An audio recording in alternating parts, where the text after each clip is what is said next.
We are all drawn to stories, aren't we? हम सब कहानियों से घिरे हुए हैं And stories capture our hearts in a way that the facts won't. तत्वों से ज़्यादा कहानियाँ ऐसी होती हैं जो हमारे मनों को प्रभावित करती हैं। That is why Jesus was a master storyteller. He would use what? Parables to communicate a larger point across to his audience. और इसी प्रकार से यीशु मसीह एक जो बहुत अच्छे अध्यापक थे हमारे लिए, और जो बड़े अच्छे मास्टर थे जो हमारे को कहानियाँ बताते थे, वो पैराबल्स बताते थे ताकि हम अपनी ज़िंदगियों में उसको ढाल सकें। And today we turn to one of such parables which we see in Luke chapter 16 verses 19 to 31. लूका रचित सुसमाचार उसके 16वें अध्याय और उसकी 19 आयत से 31 आयत में आज हम उसी एक कहानी को, उसी एक दृष्टांत को हम देखते हैं। There are a lot of parables which are very famous across the world, and this is one of them.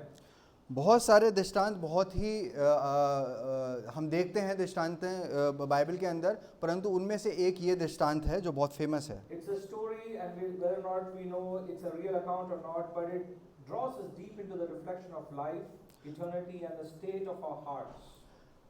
इस दृष्टांत में जब हम देखते हैं कि हमें ये लगता है कि शायद ये सच्चाई है या नहीं है, परंतु जब हम इसको देखते हैं ये हमारे को एक अच्छी ज़िंदगी के बारे में बताती है। So when we look at the context of this parable, Jesus has been already talking one more parable or more parables before this parable. इस पैराबल को जब हम पढ़ते हैं या इस दृष्टांत को जब हम पढ़ते हैं, इससे पहले हमें यीशु मसीह और भी कई दृष्टांत बताते हैं। And we see as Luke starts chapter 16, we see it starts with the parable of the dishonest manager. इससे पहले जब हम एक पैराबल को देखते हैं, वो ये देखते हैं एक अविश्वासी Bhandari. Yeah, the dishonest manager. The parable calls us, and when we read verses 9, what do we read? And it reads, I tell you, make friends for yourselves by means of unrighteous wealth, so that when it fails, they may receive you into eternal dwellings. जब हम लूका रचित सुसमाचार उसके 16वें बाब उसकी 9वीं आयत को पढ़ते हैं तो उसमें हम इस प्रकार से पाते हैं, और मैं तुमसे कहता हूँ कि अधर्म के धन से अपने लिए मित्र बना लो, ताकि जब वह जाता रहे तो वह तुम्हें अनंत निवासों में ले ले। What was Jesus doing in this parable? What was he doing is that he was counseling his followers, or what he was telling his audience is to use their wealth wisely for kingdom purpose, so that they may inherit the eternal dwellings. इस अध्याय में यीशु मसीह हमें क्या बताते हैं कि ये बताते हैं कि हमें अपनी ज़िंदगी में किस प्रकार से चीज़ों को लेना है ताकि हम उसको अच्छी ज़िंदगी बना सकें। And the root issue that he is trying to address here is what? He is trying to communicate to his listeners that what do people really worship? इसमें वो ये बताना चाहते हैं हमें कि हम किसकी वर्शिप करते हैं, किसकी आराधना करते हैं। And he says that one serves either God or the worldly wealth. इसमें वो हमें ये बताते हैं कि हम क्या सर्व करना चाहते हैं, गॉड परमेश्वर का वचन या दुनियावी चीज़ें। And there is no third option. It's one of the two. इसमें कोई तीसरी चीज़ नहीं है, इसमें दोनों में से एक चीज़ है। And one of the other impressions that we might get is that when we read this parable, we see some kind of reversal that is going on. जब हम इस अध्याय में देखते हैं, इस दृष्टांत में देखते हैं, तो उसमें हम ये देखते हैं कि कुछ उलट फेर चल रहा है। There is a reversal. There's a complete opposite of what was there, and something just completely reverses as the parable of the rich man and Lazarus happens. हाँ, जब हम इसमें शुरुआत में देखते हैं तो हम ये देखते हैं कि कुछ और चल रहा था, लेकिन तुरंत ही हमें ये समझ में आता है कि नहीं, ये तो कुछ और है। But what are we to infer? इसमें से हमें क्या लेना चाहिए? Does it mean that live life well and go to hell? इसका क्या मतलब ये है कि अच्छी ज़िंदगी हम आज बिता लें और नरक में चले जाएं, Or suffer pain and enjoy great gain? और या फिर हम बहुत परेशानी भरी ज़िंदगी में जिएं या स्वर्ग में चले जाएं? Is that the message? क्या आज का समाचार ये है? Not so, because we also see a lot of rich men in the Bible.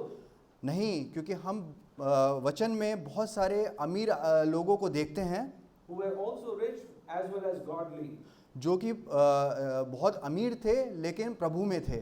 We We see Job, we see Philemon in the New Testament, and similarly, when we look at Abraham, into whose bosom Lazarus goes, he was one of the richest man in the land at that point in time.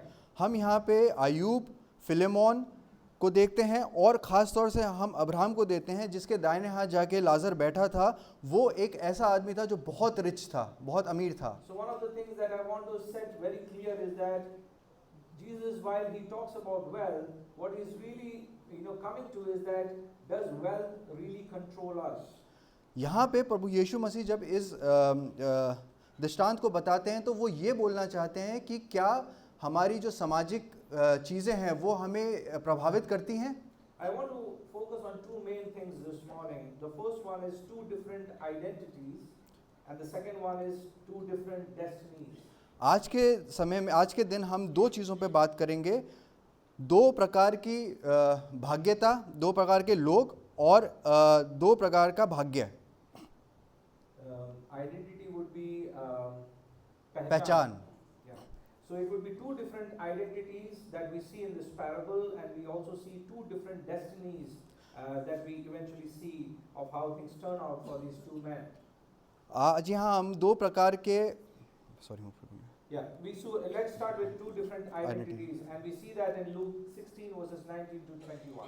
हम दो प्रकार के लोगों को देखते हैं, दो प्रकार के पहचानों को देखते हैं यहाँ पे, और लूक 19 और 21 में हम ये देखते हैं। So Jesus begins by introducing what? He introduces us to two different lives, a wealthy man and also a destitute and a beggar and a very poor man. Do we see that all in our Bibles?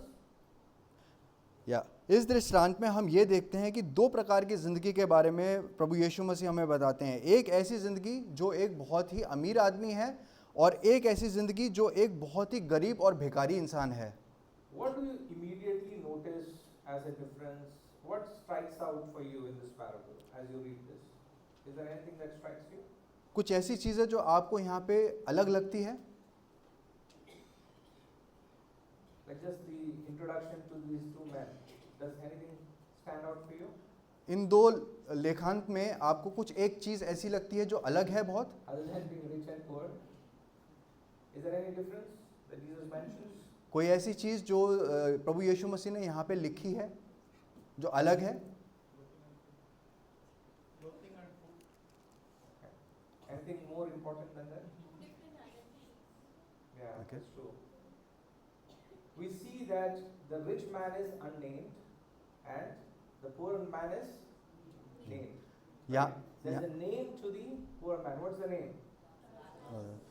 यहाँ पे हम बड़े स्पष्ट शब्दों में देखते हैं कि एक अमीर आदमी की पहचान जो बताई गई है वो सिर्फ एक अमीर आदमी की बताई गई है, परंतु एक गरीब आदमी की जो गरीब आदमी को एक नाम दिया गया है, उसका नाम है लाजर। Let's look into what this rich man was. अब हम इसमें देखते हैं कि वो अमीर आदमी कौन था। The rich man is described as a person of immense wealth and luxury. And how does God establish that? He says that purple, he used to wear purple and fine linen, right? Both were indicative of extreme wealth and prosperity at that point in time. यहाँ पे जब हम अमीर आदमी को देखते हैं तो अमीर आदमी का दृष्टांत इस प्रकार से लिखा हुआ है कि वो बहुत ही अमीर था, उसके बाद बहुत सारा पैसा था, बहुत अमीरी में रहता था और बहुत दावतें करता था, और उसके अलावा उस यहाँ पे लिखा है कि वो मलमल के कपड़े पहनता था जो बैंजनी रंग के होते थे, और उस ज़माने में बैंजनी रंग का कपड़ा बहुत महंगा हुआ करता था। Not only did he just flaunt his dressing, but what he used to do, he used to indulge in extravagant feasting every day. वो सिर्फ अपनी दौलत के लिए अपने आप को बड़ा चढ़ा के नहीं बोलता था, परंतु उसका जो खाने का तरीका था, जो वो दावतें करता था, वो बहुत बड़ी बड़ी दावतें करा करता था। So in a nutshell, his life was a life of comfort, indulgence, but at the same time, it was a life of vulgar display of wealth. यहाँ पे हम ये देखते हैं कि उसकी ज़िंदगी जो थी बहुत ही पैसे भरी थी और बहुत ही ऐसी थी जिसमें वो बहुत ही दावतें करता था, परंतु उसके साथ साथ शेम भी उसके साथ साथ चलती थी। But in a stark contrast, when we meet Lazarus, what does Lazarus mean? Anybody knows? What does the word Lazarus mean? क्या किसी को पता है यहाँ पे कि लाजर का मतलब क्या है? God is my help. परमेश्वर मेरा सहायक है। But his reality did not really indicate that, did it? परंतु उसकी जो सच्चाई थी जो हम यहाँ पे देखते हैं वो इसको ऐसे दर्शाती नहीं है। The word used for Lazarus being poor is the Greek word called potokos, which basically indicates a state of utter helplessness and destitution. यहाँ पे हम जब लाजर वर्ड को देखते हैं तो ये एक ग्रीक वर्ड से लिया गया है पोटाशोस, जो इंडिकेट करता है असमर्थ और दृढ़ता, लाचारता। Right? And remember this Greek word, okay? Keep this. Potokos is the Greek word that is cited for how poor this person was. इस ग्रीक वर्ड पोटाशियस को याद रखें क्योंकि ये दर्शाता है कि वो कितना लाचार और कितना गरीब था। Was he just poor? क्या वो सिर्फ गरीब था? He was also crippled and starving. वो बहुत ज़्यादा चोटिल था, बहुत ही ज़्यादा टूटा हुआ था, And he was starving, and he was thrown like a garbage at the gate of this rich man's mansion. that we और वो बहुत भूखा था, और वो इतना भूखा था कि उस अमीर आदमी के दरवाजे पे उसे फेंक दिया गया था। covered with sores, if that was not enough, longing for the crumbs that would fall from this rich man's table.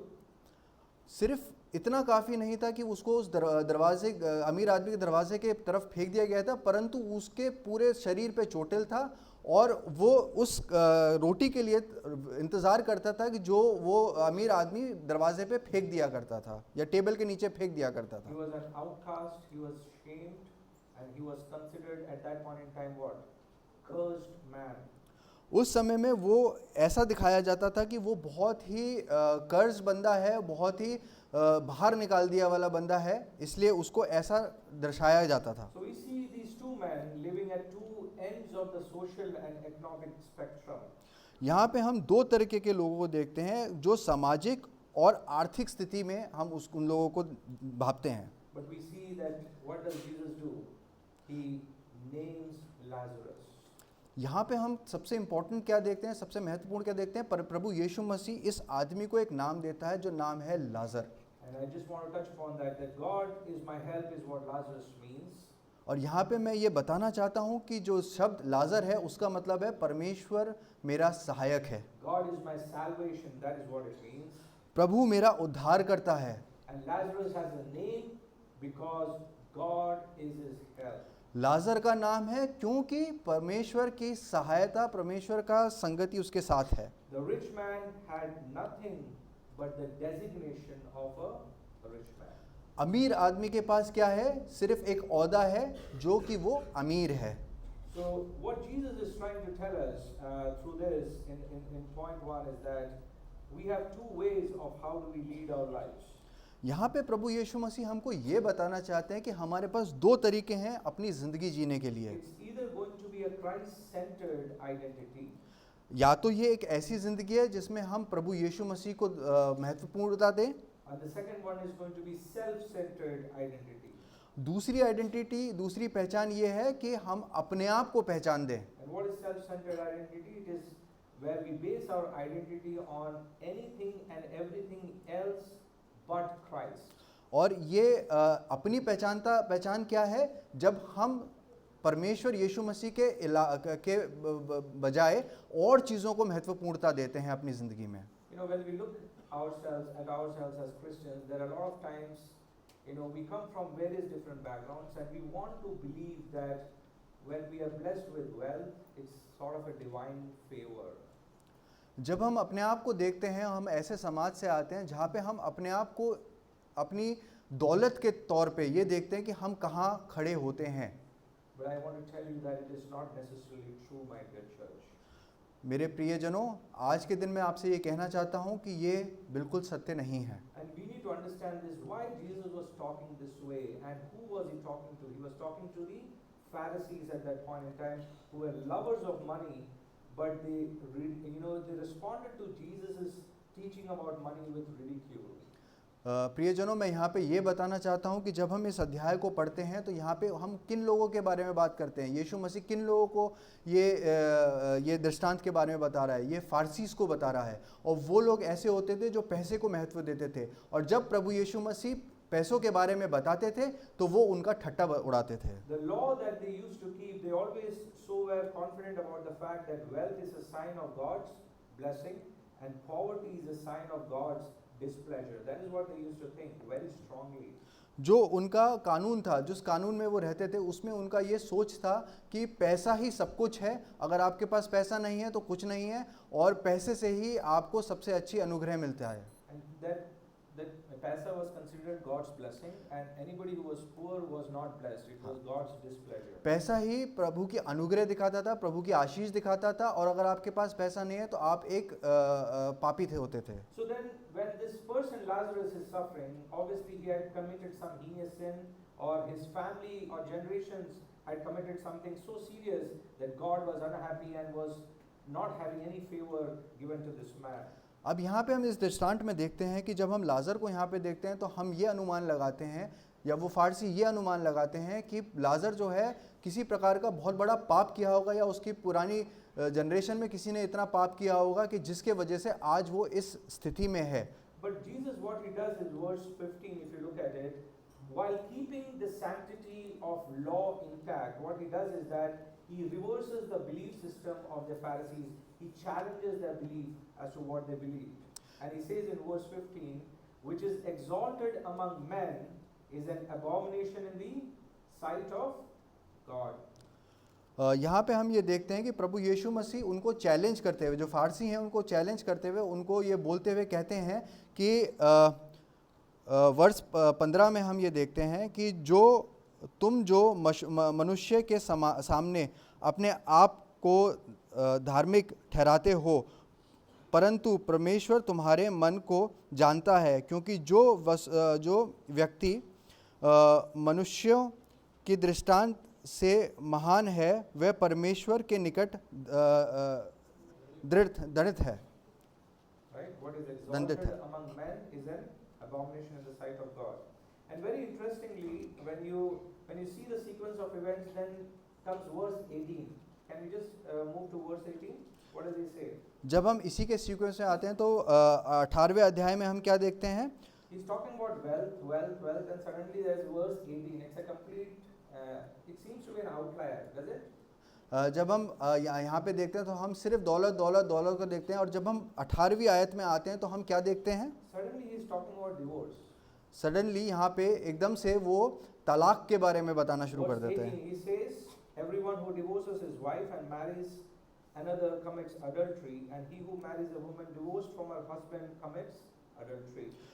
18वीं आयत में हम ये देखते हैं, जो कोई अपनी पत्नी को त्याग कर दूसरे से विवाह करता है वह व्यभिचारी कहलाता है, और जो कोई ऐसा त्यागी हुई स्त्री से विवाह करता है वह भी व्यभिचारी कहलाता है। Jesus doesn't speak just anything randomly, right? Like sometimes we do. Right? Every time there's a purpose and a reason why he's speaking the way he's speaking. So what is he telling us here? प्रभु यीशु मसीह यूं ही किसी बात को नहीं बोलते, कोई एक पुख्ता कुछ होता है उनके पास जिसके वजह से वो इस बात को बोलते हैं। और यहाँ पे हम क्या देखते हैं? He was attacking who? The Pharisees. And what was he saying? That you keep the law, and in doing so, what do? As far as wealth is concerned, you will tithe faithfully. That means you will give the 1/10, but you will treat your wife as dispensable and worthless, and you don't value them, and that at your will you will just discard them. यहाँ पे हम क्या देखते हैं? यहाँ पे हम प्रभु यीशु मसीह को उस प्रकार से देखते हैं कि वो फारसियों को प्रताड़ित करके बोल रहे होते हैं कि देखो तुम जो हो यहाँ पे अपनी पैसे को तो, अपने लॉ को तो पैसे से तोलते हो, लेकिन परंतु अपनी पत्नी को तुम बहुत बुरी तरीके से ट्रीट करते हो, और अपने 10वें अंश को जो तुम देते हो उसको भी While you used to tithe faithfully, you would give the tithe to the Lord, but when it comes to the actual change that was to be seen in your life, that was not seen. जब हम अपना दशवांश देते हैं तो हम बहुत ही ईमान के साथ हम अपने प्रभु को अपना दशवांश देते हैं, लेकिन जब हम अपनी पत्नी को देखते हैं तो हम उनको बड़ी प्रताड़ित हुई नज़रों से देखते हैं। Right? They used to treat their women and their wives with disrespect, while on the external, everyone would appreciate what a great man he is. वो अपनी पत्नियों को प्रताड़ित करते हैं और लेकिन जब बाहर से हम उन्हें देखते हैं तो हम उन्हें बड़ा अच्छा देखते हैं। What was he doing? He was calling them to internalize the law and thus knowing the heart of God and not just externally just keep the commands. That is what exactly what Jesus was doing. यहाँ पे वो उन्हें क्या बताना चाहते हैं कि आप अपने कानून को अपने अंदर तो रखते हो लेकिन एक्सटर्नली आप जब उस कानून को पालन नहीं करते हो। What Pharisees were doing is that they were basing their identity on what? The discipline of keeping the law, but it had almost nothing to do with how it would change their heart from within, which is what Jesus was trying to tell them. यहाँ पे फारसी क्या कर रहे हैं, वो अपने जो कानून है उसको अपने लिए एज अ डिसिप्लिन तो रख रहे हैं लेकिन अपने अंदर के अपने मन को बदलने के लिए वो उसको यूज़ नहीं कर रहे हैं। So when we look at this parable, it may seem that it talks about money, but it is really about what we base our identity on. जब हम इस दृष्टांत को देखते हैं तो हम ये देखते हैं कि यहाँ पे बात तो पैसों की हो रही है लेकिन वो हमारे अपने अंदर मन को जांचने के लिए बोल रहा है। The question is not whether or not we have money or not, but whether we love money or not. यहाँ पे सवाल ये नहीं है कि हमारे पास पैसा है या नहीं है, परंतु सवाल ये है कि क्या हम पैसे से प्यार करते हैं या नहीं। Whether we share God's concern for the poor and the vulnerable, or are we too preoccupied with just the concerns of our life? क्या हम गरीबों से और लाचार लोगों से प्यार करते हैं या नहीं, या फिर हम सिर्फ अपने आप से प्यार करते हैं। Where is our wealth going? Is it being used for the kingdom purpose? Is the question. कहाँ हमारा ये पैसा कहाँ जा रहा है? क्या वो हमारे प्रभु यीशु मसीह की जो हेवनली घर है उसके लिए यूज़ हो रहा है या सिर्फ हमारे लिए यूज़ हो रहा है? जा कहाँ रहा है? The reason the rich man doesn't have a name is because he was all that he was just a rich man. यहाँ पे जो अमीर आदमी का नाम क्यों नहीं है, इसलिए ही नहीं है क्योंकि वो उसकी पहचान जो है सिर्फ उसके पैसों से की जाती है। So if you make riches your health, अगर आप अपने पैसों को महत्वपूर्णता देते हैं, if you make riches your point, अगर आप पैसे को ही पैसे से ही अपनी ज़िंदगी को तोलते हैं, if you make riches your God, अगर आप पैसे को ही अपना परमेश्वर मानते हैं, do you see that that's all that you are? क्या आप ये सोचते हैं कि सिर्फ वही चीज़ हैं आप? That is all that you are. वही हैं आप। You don't have a name. You're just a rich man because when you take away the riches, there's nothing left of that person. आप वही हैं क्योंकि आपके पास सिर्फ पैसा है और आपकी पहचान उसी से है, और जब आपके पास पैसा नहीं होगा तो आपके पास कुछ नहीं होगा। But when we look and you know in verse 25, Abraham says to the rich man when he's in hell, son, you had your good things when you were on this earth. यहाँ 25वीं आयत में हम ये देखते हैं, Abraham जो है उस अमीर आदमी से क्या बोलता है, बेटा आपने अपनी ज़िंदगी में सब कुछ जी लिया है। You see, the godly enjoy the pleasures of life, but they are not driven by them. The godly, the God's people, they enjoy the pleasures of life, but they are not driven by them.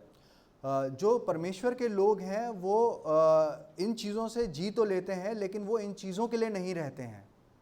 They use them, but they are not driven by them.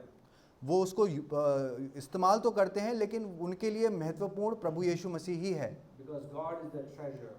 क्योंकि प्रभु ही उनका खजाना है। But the ungodly enjoy God and also religion, but God is not their treasure. But They don't, God doesn't drive them. जो प्रभु में नहीं है उनके लिए वो प्रभु को तो मानते हैं, वो रिलीजियस हैं, लेकिन उनके लिए महत्वपूर्ण प्रभु नहीं है, उनके लिए पैसा ज़्यादा महत्वपूर्ण है। God is just a means to an end. परमेश्वर उनके लिए सिर्फ एक रास्ता है चलने के लिए। And God, through Abraham's character, he's saying what? My son, to this man in hell, you had your good things. Your good things were temporary, but now they are gone. Because in eternity, the only good thing that lasts forever is me.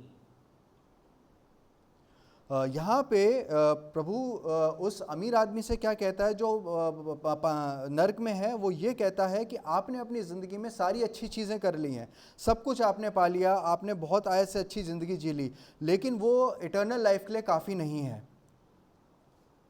only good things, sorry. Yeah, so everything in this earth will be gone. Whatever good things on this earth is going to be temporary, but in eternity, the only good thing that is going to last forever is God Himself. इस ज़िंदगी में जब आपको अच्छी चीज़ें सब प्राप्त कर लेंगे वो आपकी यहीं रह जाएंगी, कहीं नहीं जाएंगी, लेकिन जो गॉडली थिंग्स हैं, जो परमेश्वर के लिए अच्छी चीज़ें हैं, वो आपको आगे तक लेके जाती हैं। And this rich man was left with what? He was just left as an hollow, a man filled with self-pity and filled with an eternal emptiness in his heart. यहाँ पे हम जो अमीर आदमी को देखते हैं वो हम ये देखते हैं कि उसके अंदर एक खालीपन है, एक ऐसी जगह पे है जहाँ पे उसके पास कुछ भी नहीं है। But when we look at Lazarus, his name was God is my help. He had nothing. He was poor. He was destitute. यहाँ पे जब हम लाजर को देखते हैं उसके नाम का मतलब क्या है? परमेश्वर मेरा सहायक है, और उसके पास कुछ नहीं है, वो बहुत गरीब है, लेकिन स्टिल वो वहाँ पे स्वर्ग में है। He was sick. He had no friends. But what did he do with his suffering? वो बीमार था, उसके पास कोई दोस्त नहीं थे, वो प्रताड़ित था, वो बीमार था, लेकिन उसने उस सफरिंग का क्या किया? What sent him to heaven was not his poverty, but it is what he did with it. उसको स्वर्ग में जगह इसलिए नहीं मिली कि उसने उस चीज़ के साथ क्या किया, लेकिन उसने अपनी ज़िंदगी में क्या किया, उसके वजह से वो स्वर्ग में था। Not because of his poverty, but what he did with poverty, like his state of affairs. उस गरीबी के वजह से नहीं, परंतु उसने उस गरीबी के वजह से क्या किया, उस वजह से वो स्वर्ग में था। He let his troubles, he let his suffering drive him to God, so that God became his help. उसने अपनी सफरिंग को परमेश्वर के लिए उसको परमेश्वर के लिए सहा, लेकिन परमेश्वर ने उसके लिए भी मदद करी। No, his suffering led him to God, and so that God became his help. हाँ, उसकी जो सफरिंग थी, उसका जो परेशानियां थी, उसके वजह से वो स्वर्ग में गया। And as a result, he becomes a real person. उसके वजह से वो एक अच्छा इंसान बन गया। He knew one thing for sure, that irrespective of his circumstances, there was God as his help. इस मुश्किल भरे समय में भी उसको सिर्फ यही चीज़ समझ में आई, समझ थी कि परमेश्वर ही उसका सहायक है। Who are you today? आप लोग कौन हैं यहाँ पे इस What समय? is your identity? आपकी पहचान क्या है? What is your name? आपका नाम क्या है? Are you nothing but a millionaire? क्या आप एक अमीर आदमी हैं? Are you a good, well-to-do corporate professional? क्या आप ऐसे इंसान हैं जो एक अच्छी नौकरी में हैं और एक बहुत अच्छे इंसान हैं? Are you a successful businessman? आप एक अच्छे बिजनेसमैन हैं? Are you nothing but a musician? आप एक गीतकार हैं? Are you nothing but a mother and a father? आप क्या एक माता पिता, सिर्फ एक माता पिता हैं? Is there anything wrong being a father and mother? क्या कुछ गलत है माता पिता होने में? Is there anything wrong being an artist? क्या कोई एक संगीतकार होने में कुछ गलती है? Is there anything wrong with being a wealthy person? क्या एक अमीर आदमी होने में कुछ गलती है? No. नहीं। But is that all you are? But क्या आप सिर्फ यही हैं? Ask yourself, what is my help? Who uh- is my help today?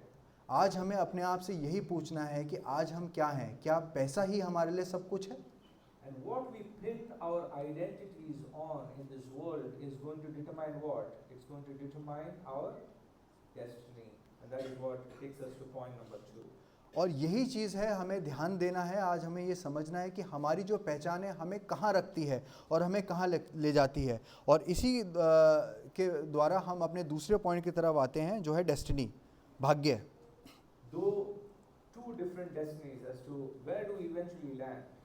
दो भाग हमारी ज़िंदगी के, जहाँ हम कहाँ रहते हैं, Where will we go eventually? Destiny would जहाँ be हम कहाँ जाएंगे। Anyone with the word? I'm forgetting the word. Destiny would be भाग्य। it's not bhagya. It's your anant kal, right? Or I mean, I would say in some sense it's the eternity where it's after death, it's eternity, right? In one sense or the other. Okay, अनंत काल की ज़िंदगी। Yeah, and it can be what? It can be two, right? दो So- तरह की होंगी। Right. So verse 16, Luke 16 verses 22 onwards, what do we see? What happens? लूका रचित सुसमाचार उसके 16वें भाग के 22वें आयत में हम क्या देखते हैं?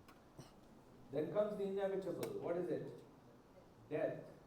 वहाँ पे क्या आता है? मृत्यु। It's a great equalizer, right? Visits both men. Death spares anyone? क्या मृत्यु हमें छोड़ती है? It doesn't, right? नहीं। But the story doesn't end here, you know. But it leads to two different destinies. यहाँ पे ये दृष्टांत हमें यहाँ नहीं छोड़ता है, परंतु हमें ये दो किस्मत के बारे में बताता है। You're not able to get the right word. Destiny is not. अनंत काल। मंजिल. मंजिल, right. Thank you, brother. Thank you. Right? दो मंजिल हम देखते हैं यहाँ पे. All right. Now the poor man Lazarus dies, and while nothing is mentioned about his burial, nobody knows how he is buried, or was he just thrown into a garbage can somewhere outside the city walls? यहाँ पे जब हम Lazarus को देखते हैं, यहाँ पे Lazarus के गाड़े जाने के ऊपर कुछ नहीं लिखा गया है। उसके मृत्यु के बाद उसको कहाँ फेंक दिया गया, गार्बेज में या कूड़ेदान में या शहर के बाहर फेंक दिया गया, हमें कुछ नहीं पता है। But one thing we see, he was immediately carried where? He was carried by angels to Abraham's bosom, which is a picture of heavenly banquet, a place of honor, rest and fellowship. यहाँ पे हम क्या देखते हैं? लाजर को कहाँ ले जाया गया? फरिश्तों ने उठाकर लाजर को अब्राहम के दाहिने हाथ जाके बैठा दिया, और वहाँ पे क्या मिला उसे? वहाँ पे बहुतायत का अच्छा भोज मिला, अच्छी ज़िंदगी और अच्छे लोग मिले। He got honor, he got rest and fellowship. उसको वहाँ पे आराम मिला, उसको वहाँ पे संगति मिली और उसको वहाँ पे ऑनर मिला। For a man who spent his entire life outside the gate, longing for food and community, is now escorted by angels and given a space of prominence and intimacy of relationship and fellowship. यहाँ पे हम क्या देखते हैं? एक ऐसा इंसान जो कि लाचार था, जो कि खाने के लिए तरसता था, लोगों के लिए तरसता था, दोस्तों के लिए तरसता था, उसको फरिश्ते उठाकर अब्राहम के दाहिने हाथ जाके बैठाते हैं और वहाँ पे उसको संगति और एक रिश्ता बनाने को मिलता है जो कि बहुत अटूट है। That's the first destiny. वो एक पहली दौड़ थी, मंजिल थी। The rich man also dies. जो अमीर आदमी था वो भी मरा, But he had a burial. लेकिन उसको गाड़ा गया था। He was a rich man. Obviously, he needed to have a burial, a proper funeral service. Maybe some amazing bands would have come, and a lot of prominent people would have said some great eulogies, right, for the great man. जब यहाँ पे हम उस अमीर आदमी को देखते हैं कि उसका जो बरियल हुआ होगा बड़े शान से और बड़े अच्छे से हुआ होगा, वहाँ पे बैंड बजे होंगे, वहाँ पे बहुत संगीत हुआ होगा, बहुत अच्छे अच्छे लोग आए होंगे, तो उस तरीके का बरियल उस अमीर आदमी को मिला होगा। But where does he land? In Hades. वो कहाँ जाके गिरा? वो पाताल में जाके गिरा, वो नरक में जाके गिरा। A place of damned, a place where damned people go, and it's not a place where believers go. वहाँ पे ऐसे लोग जाते हैं जो अन्य लोग होते हैं, जो विश्वास में नहीं होते हैं। And he lifted up his eyes. और उसने जब अपनी आंखों को उठाया, And it indicates that he is very conscious, right? हाँ, ये दिखाता है कि वो कितना कॉन्शियस था। And he was in torment. That is what it mentioned. वो बहुत परेशानी में था। But the torment increases multifolds when he sees what? A banquet and Abraham. अब वहाँ पे जब वो इतनी परेशानी में था, ये और जब बढ़ जाती है जब वो देखता है वहाँ पे अब्राहम को और वहाँ की दावत को और वहाँ की अच्छी ज़िंदगी को। No, no, no, no.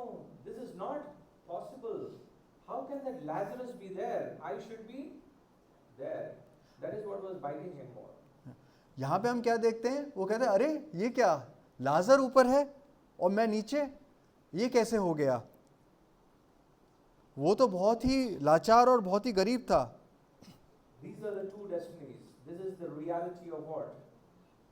What Bible says about heaven and hell. ये दो भाग हैं जिसके बारे में आज हम यहाँ पे देखते हैं, जो बाइबल हमें बताती है। हेवन जो कि स्वर्ग है और नरक। Heaven is what? The very presence of God. And what is hell?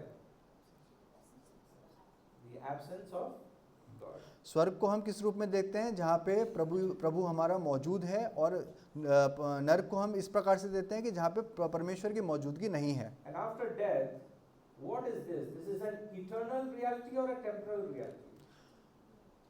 यहाँ पे जब हम नरक को देखते हैं तो वो किस तरीके की सच्चाई है? एक अनंतकाल सच्चाई है या एक अस्थाई सच्चाई है? what is it? It's an eternal reality that we need to be very seriously thinking about. ये एक अनंतकाल सच्चाई है जिसके बारे में हमें बहुत आय से सोचना और समझना है। If we were to be really honest and if we really ask ourselves, do we really think about heaven and hell too much? क्या हमें आज अपने आप से पूछना चाहिए कि हमें स्वर्ग और नरक के बारे में सोचना चाहिए? No, do we? क्या हम सोचेंगे आज कि सोचते हैं आज कि हम नरक स्वर्ग और नरक के बारे में We are so busy, right? We are by default considered that we are all going well. या हम ये सोचते हैं कि हम बिल्कुल बहुत अच्छे से चल रहे हैं और बहुत बढ़िया चल रहा है। One of the most unspoken subjects in the Christian circle is the Christian doctrine of hell. जो आज के समय में जब हम एक ईसाई समुदाय के बारे में सोचते हैं तो वो ये देखता है कि एक अलग तरीके का सिद्धांत हम बताते हैं। So the Christian doctrine of hell, that is what is the least talked about. We might sometimes talk about heaven, but have you heard anybody talk so much about hell? क्या हमने कभी ये सुना है कि नरक के बारे में कोई ज़्यादा बात करता है? ज़्यादातर लोग स्वर्ग के बारे में ही बात करते हैं और वही क्रिश्चियन डॉक्ट्रिन के अंदर बताया जाता है। And Tim Keller says this, that there are two reasons why you and me should consider and accord seriousness to this doctrine of hell. और टिम केलर जो लेखक है वो हमें ये बताता है कि दो रीज़न हैं जिसके वजह से हमें ये समझना चाहिए, हमें ये डॉक्ट्रिन पढ़नी चाहिए कि नरक क्या है। And the first reason is that unless you and me understand and unless you and me can reflect on and agree on the Christian doctrine of hell, you and me, we have no idea of how much love God has shown us. जब तक हम ये नहीं समझ जाते कि हमारे लिए असली में नर्क है क्या, हम ये नहीं समझ पाते कि प्रभु यीशु मसीह का जो प्यार है वो हमारे लिए क्या था। अगर हम नहीं समझेंगे डॉक्ट्रिन ऑफ हेल तो हम परमेश्वर का जो असीम प्रेम है वो हम नहीं समझ नहीं सकते हैं। That's the truth of it. That's the first reason. And the second reason is like,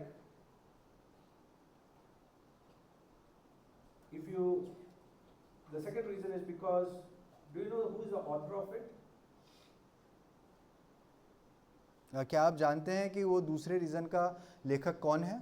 The second reason why we need to consider doctrine of hell is because we need to know who is the author of it. दूसरा reason देखने से पहले हमें ये समझना होगा उसका लेखक कौन है। Do you know who taught the most about hell in the Bible? आप जानते हैं कि पवित्र शास्त्र में हमें सबसे ज़्यादा नरक के बारे में किसने बताया है? Is it Peter? Is it Paul? Is it David? Is it Daniel? क्या वो पतरस है, क्या वो पौलुस है, क्या वो मूसा है, क्या वो दाऊद है या डैनियल है? Most about hell. It is Jesus. वो प्रभु यीशु मसीह है जिसने सबसे ज़्यादा नरक के बारे में बात It is करी है। Jesus, the Lord of love, the one who knew the most about love. He talks the most about hell. वो यीशु मसीह हैं जो प्रेम के बारे में सबसे ज़्यादा जो प्रेम के प्रभु हैं वो सबसे ज़्यादा हमें नरक के बारे में बताते हैं। Now most will say that it's so difficult to believe in a God of love. How can He send people to hell? Right? Does this question come to us? ये एक ऐसा सवाल है जो हमारी ज़िंदगी में आता है कि हम ये विश्वास नहीं कर सकते कि जो प्रभु प्यार करने वाला प्रभु है वो लोगों को कैसे नरक में लेके जाता है। Just want to take a couple of minutes just to go through this in a bit of detail as to what is hell then. मैं यहाँ पे 2 मिनट लूँगा और 2 मिनट में ये बताना चाहूँगा कि नरक आखिर है क्या। Hell is lot of things, but primarily it is these two things. नरक जो है वो बहुत सारी चीज़ें हैं लेकिन दो स्पष्ट शब्दों में बोलूँ तो दो चीज़ों में वो ये है। Hell is presented as a place of disintegration or breakdown. नरक जो ऐसी जगह है जो एक टूटने वाली जगह है और जहाँ पे Disintegration would be, anyone can help with Hindi? खंडित जगह, बिखरा हुआ और टूटी हुई जगह है। Right? And secondly, hell is a place of justice. और हेल जो है वो ऐसी जगह है जहाँ पे जस्टिस होती है। It's not a place of arbitrary punishment. It's not that just because because somebody offended, God will say, go to hell. ये It's ऐसी not arbitrary. ये ऐसी मनमानी दंडक जगह नहीं है। In the Bible, you know, and Jesus uses what? He uses what? The metaphor of what? Fire here when we read this parable. प्रभु यीशु मसीह यहाँ पे क्या दिखाता है? नरक को एक आग की तरह दिखाता है। In the Bible, fire is reference to represent God's presence, power and glory, and the Holy Spirit's cleansing action. यहाँ पे जब हम पवित्र शास्त्र में देखते हैं आग किस प्रकार से बताई गई है, आग को ये बताया गया है कि प्रभु यीशु मसीह की संगति वहाँ पे उसकी ताकत और उसकी अनुग्रह को दिखाया गया है, और होली स्पिरिट जो हमारे को अंदर से साफ करती है उसको But दिखाया that गया है। fire builds us, purifies us, and cleanses us. वो जो आग है वो हमारे को अंदर से साफ करती है और हमारे को अच्छा बनाती है। But in this parable, the fire is what? Hell is a place of raging fire, a fire that disintegrates. यहाँ पे हम क्या देखते हैं? यहाँ पे उस आग को देखते हैं जो नरक की आग को, जो हमारे को तोड़ती है, हमारे को बिखराती है। What is it? What do you mean by disintegration? आप इस बिखराने को, इस तोड़ने को क्या समझते हैं? Have you heard the saying that if we say one lie, you have to do what? You have to say another one. क्या आपने सुना है इसको कि एक झूठ को बोलने के लिए हमें हजारों झूठ बोलने पड़ते हैं? मालूम है हमको? I am sure all of us are very well, मुझे विश्वास है ये सब जानते होंगे। right? So what happens? What is, let's say if we take a husband and wife, if they lie to each other, what happens? अब जब हम यहाँ पे ये देखते हैं कि एक पति पत्नी में अगर झूठ हो एक दूसरे के खिलाफ, तो क्या ही होता है? In this world, that's the closest relationship that one can have, isn't it? Would you agree? हाँ, ये एक ऐसा रिलेशनशिप है हस्बैंड वाइफ का, ये क्लोजेस्ट रिलेशनशिप होता है जो हम देखते हैं समाज में। What happens if a husband starts to lie to a wife and vice versa? What happens? क्या होता है कि अगर एक हस्बैंड अपनी बीवी से झूठ बोलता है, You get away 1 month? आप एक महीने के लिए बाहर चले जाते हैं, नहीं, बच जाओगे। बच जाओगे। 2 months, 3 months, somewhere you're caught, right? But what is happening in that relationship? एक महीना, 2 महीना, 3 महीना, लेकिन हो क्या रहा है? It is gradually disintegrating and breaking down. The relationship is breaking down. आपके रिश्ते को वो खराब कर रही है, आपके रिश्ते को वो तोड़ रही है। Sin is a disintegrating force, and you apply it to any other sin that Bible talks about. Sin is a disintegrating force that breaks down human nature, starting in this life, and it will reach its fullness where? In hell. यहाँ पे हम ये देखते हैं कि हम पाप को इस प्रकार से देखते हैं कि अगर हम पाप करे चले जाते हैं या हम पाप करते हैं तो वो प्रभाव हमारी ज़िंदगियों में सिर्फ यहाँ नहीं परंतु हमारी हेवनली ज़िंदगी में भी प्रभाव डालती है, हमें हेल में भेज देती है। Heavenly thing, yeah. अच्छा sorry. So that would be, you would reach its fullness, like in hell. यानी उसका जो पूर्णता, जो संपन्नता जो है वो नरक में दिखाई देती है। Right? What do we mean by this? If God is the creator, in Him all things exist. अगर परमेश्वर हमारा रचयिता है और उनमें ही सब कुछ वास करता है। When God created Adam and Eve, He created for whom? He created them for Himself. जब प्रभु ने आदम और हवा को बनाया तो उन्होंने आदम और हवा को किसके लिए बनाया? उन्होंने अपने लिए बनाया। It was to seek God's face, His presence, and God's heart is the only and exclusive source of coherence in life. The opposite of disintegration is what? Coherence, right? तो इसमें जब हम ये इस दृष्टांत में देखते हैं तो वो हम ये देखते हैं कि प्रभु यीशु मसीह ने प्रभु ने हमारे आदम हवा को इसलिए बनाया कि वो उनकी हमदो सताइश करें, उनके लिए उनकी ग्लोरिफिकेशन के लिए हो।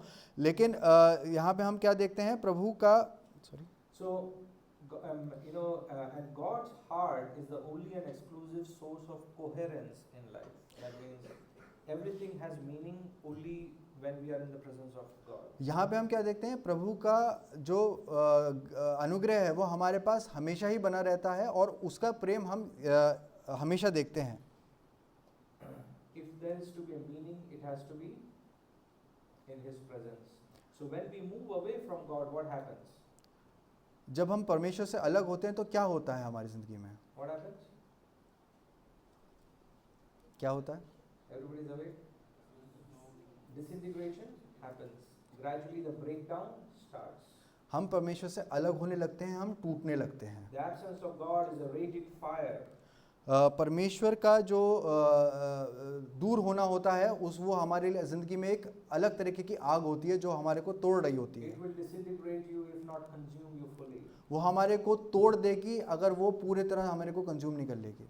But what does the Bible say? That as long as we are on this earth, no matter how hard we try to escape and move away from God, what does God do?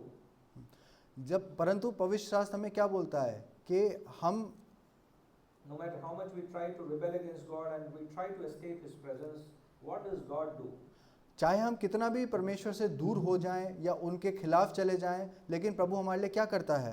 In this earth, I'm talking about. इस पृथ्वी पे हम बात कर रहे हैं अभी। He continues to pursue us in His grace.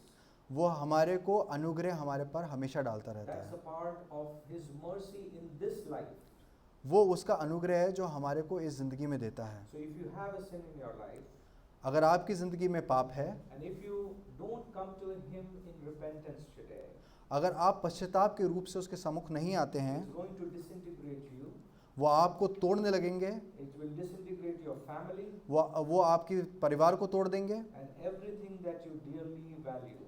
और सब चीज़ों को जो आप जिस चीज़ को महत्व देते हैं। And one day and someday, और एक दिन और किसी दिन if you continue to insist on being away from Him, अगर आप इसमें उनसे अलग होते रहेंगे and that is what you want, और अगर आप ये चाहते हैं, what will God do? परमेश्वर क्या करेंगे? God will grant it. परमेश्वर आपको उस चीज़ को दे देंगे। And what hell is? It's a place after we are dead. It's a place where those who wanted to get away from God finally get away. और नर्क क्या है? नर्क एक ऐसी जगह है जो हमें परमेश्वर से दूर करती है, और जब हम उसके लिए उसको मांगते हैं तो परमेश्वर हमें उस चीज़ को दे देते हैं। There is no coming back from there. वहाँ से वापस आने का कोई रास्ता नहीं है। This tells us the second aspect, that hell is not just a place of disintegration but a place of justice. ये हमारा दूसरा भाग है जिसमें कि नर्क जो है एक अच्छी जगह नहीं परंतु एक ऐसी जगह है जो हमें तोड़ती है। नहीं तोड़ती है, but it's also a place of justice. वहाँ पे न्याय मिलता है हमें। Doctrine of hell is the most fair and just doctrine. नर्क का जो सिद्धांत है वो सिर्फ सिद्धांत नहीं, वो So it's the most fair and just doctrine anywhere in the Bible.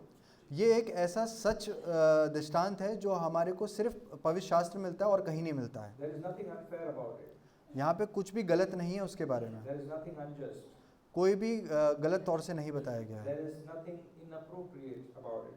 कुछ गलत भी नहीं है इसमें। As I was just saying, if you ask something from someone, अगर आप किसी से कुछ पूछते हैं, and if you continue to ask that, अगर आप उससे लगातार पूछते रहते हैं, our children ask us, right?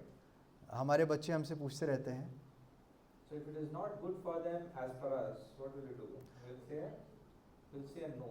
अगर हमारे लिए वो चीज़ सही नहीं होगी तो हम क्या बोलेंगे? नहीं। But as they grow, but जैसे वो बड़े होंगे, and after 18, 18 साल के बाद, we have still not reached here, but after 18 in countries like US, they can call the police if they don't agree with you. Hindustan में ऐसी चीज़ नहीं है, लेकिन अगर बाहर की कंट्री में आप जाते हो, बाहर के देश में जाते हो, वहाँ 18 साल के बाद पुलिस को आपके घर बुला दिया जाता है। So the point being that if you keep asking, give me, give me, give me, and if the other person gives you, is it unfair?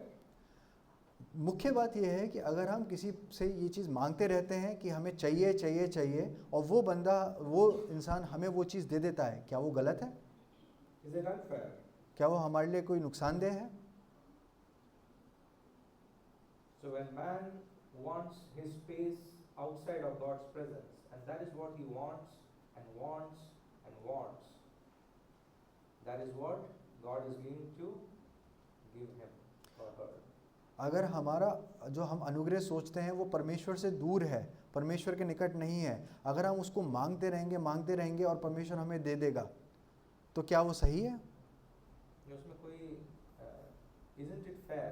क्या वो उसमें कुछ आप गलत सोचते हैं?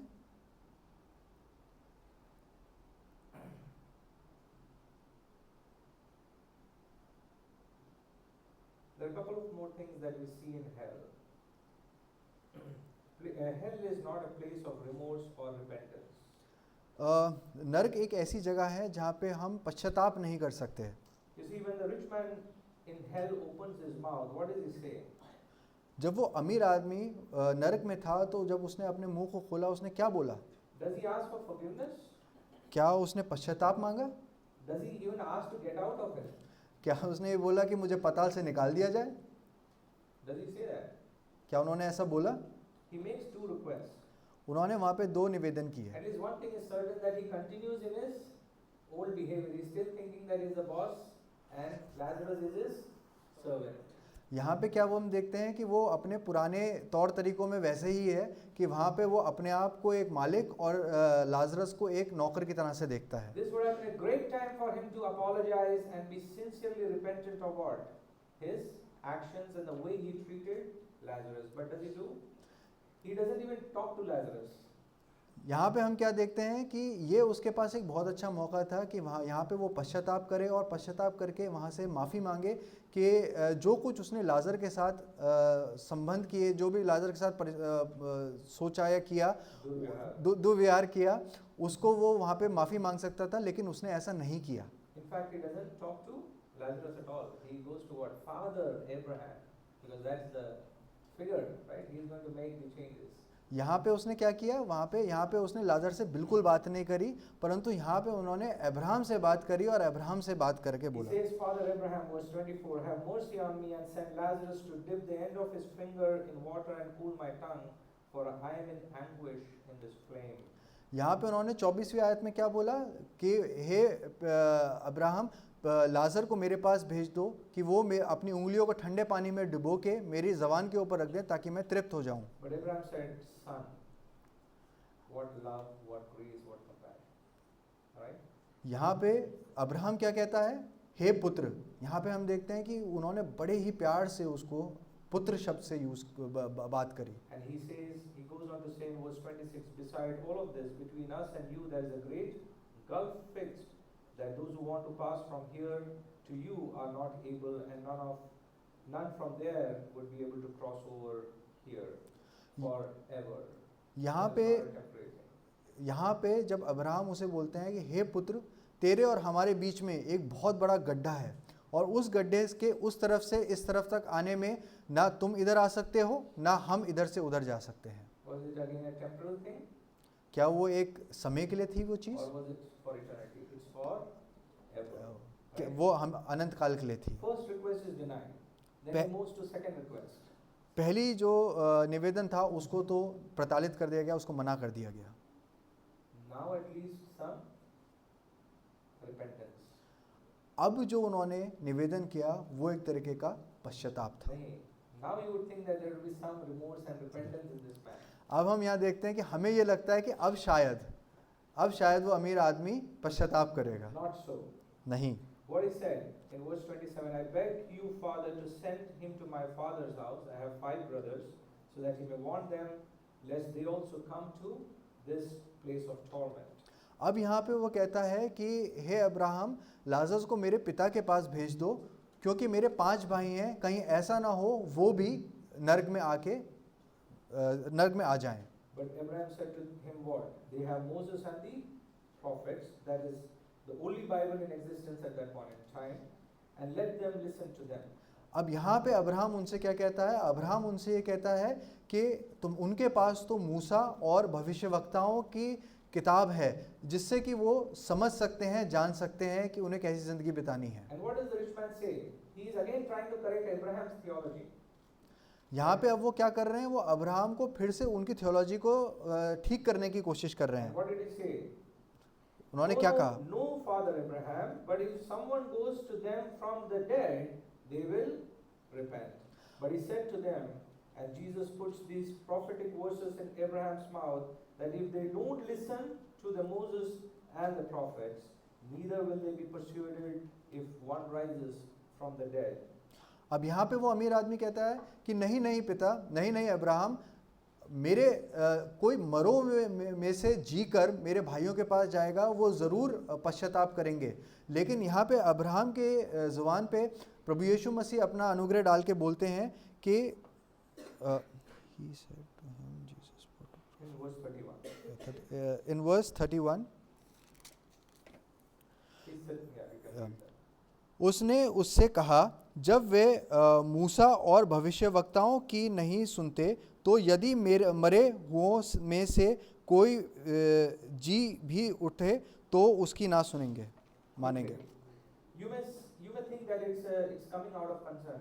Doesn't it sound that way? Like I am in hell, that I am so concerned from my other brothers who are still not dead. Won't it sound like that? क्या ये एक चिंता की तरह है कि मैं तो नरक में हूँ, लेकिन मेरे भाई जो नरक में नहीं हैं अभी, उनके बारे में मैं बहुत ज़्यादा चिंता कर रहा हूँ? It is not. It is basically blame shifting. ये ऐसा नहीं है, ये बेसिकली क्या है, अपने जो पाप हैं उसको उनकी तरफ ढकेलना होता है। What he was eventually saying is that there was not enough revelation for me to course correct on this earth. But what does Abraham say? That you had Moses and the prophets. यहाँ पे वो क्या बोलता है, यहाँ पे वो क्या दिखाना चाहता है कि मेरे पास इतने संसाधन अच्छे नहीं थे कि जो मैं अपनी ज़िंदगी को अच्छा बेहतर कर लेता अर्थ के अंदर, लेकिन यहाँ पे अब्राहम उससे क्या कहता है, तेरे पास मूसा और भविष्यवक्ताओं की वाणी है। So even a resurrection would not move them, because if they refuse to submit to the scriptures, they would still continue to not believe. यहाँ पे हम क्या देखते हैं कि वो अब्राहम उनसे कह रहा है कि मर के जी उठने से कुछ नहीं होगा, क्योंकि जो रेजरेक्शन से, यीशु मसीह के रेजरेक्शन से जब कुछ लोग विश्वास में नहीं आ पाए तो वो कैसे आएंगे? In fact, Jesus himself was to die and to be risen from the dead, and many would still continue to not believe in him. जैसे यीशु मसीह भी मरे और तीसरे दिन मुर्दों में से जी उठे, फिर भी कुछ लोग थे जो उनको विश्वास नहीं किए थे। My dear young ones and all of CBF, we are at different, spheres of life, and as we go through our life and in different phases that we are, this is what I want to tell you. मेरे जवान लोगों और CBF की कलीसिया, हमारी ज़िंदगी में हम बहुत तरीके के चीज़ों में जाते हैं, बहुत तरीके की सामाजिक चीज़ों में जाते हैं। तो आज के समय में मैं आपको ये बताना चाहता हूँ, We are constantly bombarded in a world of social media of seemingly good things and things that would demand time away from God's presence. यहाँ पे हम जब सोशल मीडिया के तौर तरीक़ों में जाते हैं तो वहाँ पे हम क्या देखते हैं, हमारे को बहुत सारा समय वो व्यस्त कर देते हैं, बहुत सारा समय मांगते हैं, और हम परमेश्वर के निकट आने के बजाय सोशल मीडिया को ज़्यादा प्रेफरेंस दे देते हैं। And this is just one of the million things that are available today, which has grown 100-folds over the last 15 to 20 years. हम यहाँ पे ये देखते हैं कि पिछले 15-20 सालों में हमारी ज़िंदगियों में ये 100 गुना बढ़ चुकी है कि हम प्रभु से दूर होकर सोशल मीडिया की तरफ झुकाव कर रहे हैं। And it's not just social media. Talk about anything and everything, it's available now, right? और ये सिर्फ सोशल मीडिया नहीं है, ये हर एक चीज़ है जो हमें प्रभावित करती है। You can be a Christian and you come here to Delhi and to this church, and you might be thinking, oh, if I stick to the Christian morality, I am going to be laughed at. I am going to be ridiculed. Sorry. I mean, you might be a Christian and you come here to a place like Delhi, which is like the metro city, and you have all these happening places that you want to go to. You want to indulge in things. You want to do what your friends are doing. You want to attempt every and anything that you want to. But if you don't do it, what will you be? You will be mocked by your friends. अब यहाँ पे हम क्या देखते हैं कि हम जैसे अच्छे ईसाई होकर हम यहाँ द्वारका आते हैं, दिल्ली आते हैं, और दिल्ली आके हम चर्च में भी आते हैं, परंतु हम ये देखते हैं कि जब हम बाहरी अपने दोस्तों को देखते हैं कि वो घूमने जा रहे हैं, वो अच्छी चीज़ों को कर रहे हैं, तो हमें ये लगेगा कि हम एक ईसाई होते हुए हमारे पर वो लोग हंसेंगे। And it is very true of people who work in offices. ये उनके साथ बहुत सच्चा है जो लोग ऑफिस में काम करते हैं। And you might have a big influential group who wants you to do certain things, but if you were to take a stand, you'll be what? You'll be ridiculed and mocked. अब यहाँ पे क्या होता है कि जब हम office में काम करते हैं, वहाँ पे बहुत सारे लोग होते हैं जो आपको प्रभावित करते हैं बहुत अलग अलग चीज़ें करने के लिए। And even today, if the sincere question if we were to ask ourselves is that what? we fight to have control over our lives. We want to have our way. We want to have our say. यहाँ पे हम क्या करते हैं, हमारे को सबसे बड़ा सवाल क्या आता है कि हम अपने लिए लड़ना शुरू कर देते हैं, हम अपने लिए करना शुरू कर देते हैं. I want to have the control of my life, and we say, let me go. Now you know what hell is? It is basically letting you go. अब यहाँ पे हम क्या करते हैं, हम अपने लिए अपना कंट्रोल करना शुरू कर देते हैं अपनी ज़िंदगियों में, और ये क्या करता है कि हमें हेल की तरफ ढकेलता है, नर्क की तरफ ढकेलता है. Hell is exactly what the world says freedom is. नर्क क्या है? नर्क एक तरीके की आज़ादी है जो आजकल लोग सब जानते हैं या बोलते हैं. Hell is what tells you that you belong to you. नर्क क्या कहता है? नर्क ये कहता है कि आप अपने लिए हैं, You have no God but yourself. आपका कोई परमेश्वर नहीं है, बट आप खुद ही परमेश्वर हैं. Everything in life circulates around you. ज़िंदगी में जो कुछ है आपके चारों तरफ मंडराती रहती है. And as I told you, more of that happens, the more out of touch you are going to be with reality, and the more miserable and the less human you become eventually. और मैं आपसे ये सच कहता हूँ कि आप इन सब चीज़ों में If you continue to be in that, the more miserable you'll get and less human you eventually become. अब इसमें जब आप चलते चले जाते हैं तो आप बहुत बेकार, बहुत ही ख़राब और बहुत ही चोटिल हो जाते हैं और अपनी सच्चाई से दूर भाग जाते हैं. Let me end with this. What do we draw from this parable? What's the message for us? मैं अब यहाँ पे अंत करना चाहूँगा. तो इस दृष्टांत से आप क्या समझ पाते हैं? It definitely asks us the question, what defines our lives? ये सबसे बड़ा सवाल हमारी ज़िंदगी में देता है कि हमारी ज़िंदगी किससे आधारित है. The sobering truth is that apart from Christ, we are all like the rich man. जो सबसे बड़ी सच्चाई है वो ये है कि That apart from Christ, we are all like the rich man. प्रभु यीशु मसीह के अलावा हम सब क्या हैं? एक अमीर आदमी के समान हैं, One without the name. जो बिना नाम के है. Maybe not in wealth like the rich man had. शायद उतना अमीर नहीं जो वो अमीर आदमी था. Maybe not in status. मे भी उसकी तरह, उसके स्वभाव की तरह, स्टेटस की तरह नहीं, But most certainly in our attitude. But हमारे स्वभाव में हम ऐसे हैं. Because we do pass by the needy, ignore the demands of God's word, and seek satisfaction in temporary pleasures. और हम क्या करते हैं कि हम गरीबों को सरपास कर जाते हैं, हम गरीबों से दूर भाग जाते हैं और जो प्रभु का वचन है उसको नहीं मानते, और And we seek satisfaction in temporary हम pleasures. सामाजिक चीज़ों में अपना सेटिस्फेक्शन ढूंढते हैं. But here's the good news. यहाँ पे एक बहुत अच्छी खबर है हमारे लिए. We have a name हमारे पास एक नाम है. because we are in Christ Jesus. हमारे पास नाम है क्योंकि हम प्रभु यीशु मसीह में हैं. Acts 4 verses 12 it says, and there is salvation in no one else, for there is no other name under heaven given among men by which we must be saved. Acts 4 verses 12. If you would please turn with me to these couple of passages. We'll read this and end. If anyone gets, you might read that in Hindi for us. Acts 4 verses 12. And somebody else can take out Philippians 2, 9 verses 9 to 11.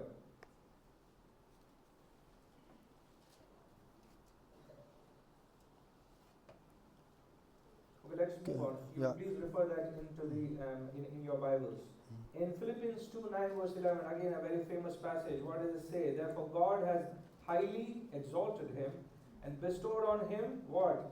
The name that is above every name, so that at the name of Jesus every knee should bow in heaven and on earth and under the earth, and every tongue confess that Jesus Christ is the Lord, to the glory of God the Father. A name not only Jesus had, the name which is above all names, but he only was the one who was truly rich in all essence.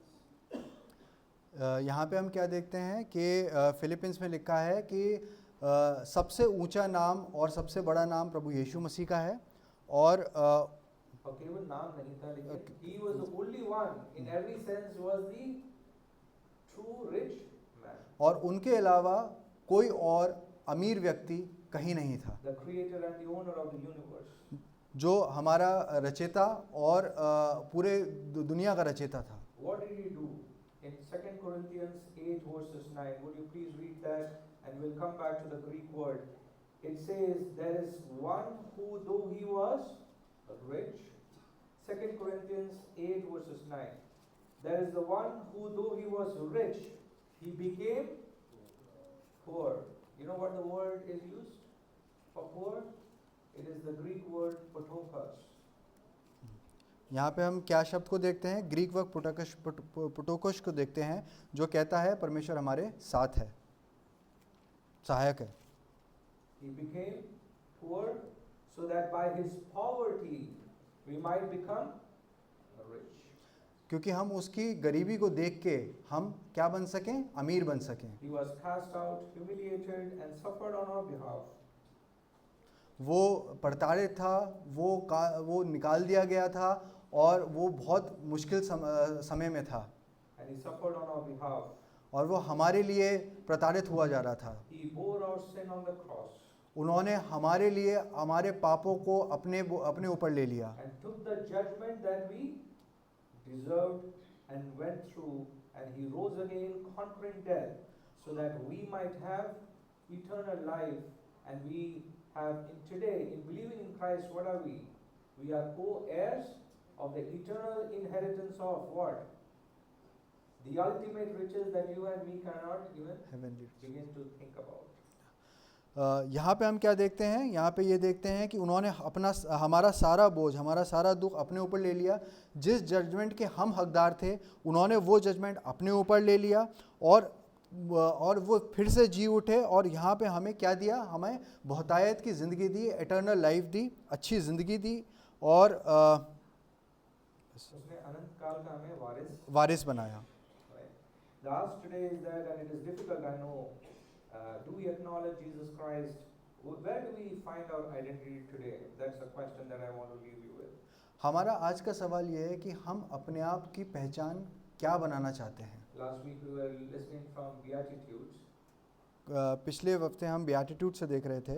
What does Beatitude start with? And it is no coincidence that it starts with that. Blessed are the poor in spirit. धन्य है वो, theirs is the kingdom of heaven. धन्य है वह जो हृदय से दीन है, स्वर्ग का राज्य उनके लिए है। May God continue to talk to us and help us and guide us, for at least one thing is very clear, that we need His grace every day, every moment, because we cannot do it by ourselves, even as His children. मैं आज के समय में इस वचन को ख़त्म करके ये बोलना चाहता हूँ कि हमारे साथ परमेश्वर का अनुग्रह हमेशा बना रहे और उसका अनुग्रह ही हमारे लिए सब कुछ है।